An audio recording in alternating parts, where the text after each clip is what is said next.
Nagsagawa ng repacking of relief goods para sa mga Isabelinos na napektuhan ng Bagyong Christine ang Isabela Police Provincial Office sa pamumuno ni Police Colonel Lee Allen B. Bauding, Provincial Director Isabela Police Provincial Office, kahapon ika-28 ng Oktubre taong kasalukuyan.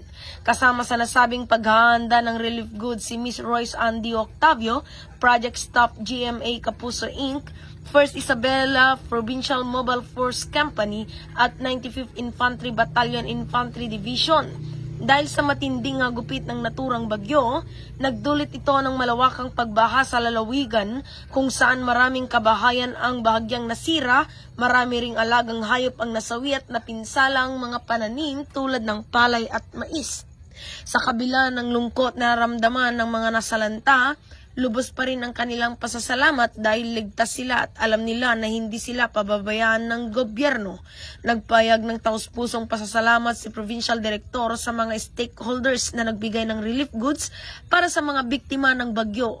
Ang pambansang pulisya ng Pilipinas ay hindi lamang nakatuon sa seguridad ng komunidad, kundi patuloy na kaagapay ng pamahalaan sa pag-abot ng tulong sa ating mga kababayang biktima ng kalamidad. Mula dito sa lalawigan ng Isabela, ako ang inyong Police News Network Correspondent, Patrolwoman Jerilyn Colico, alagad ng batas, tagataguyod ng balita.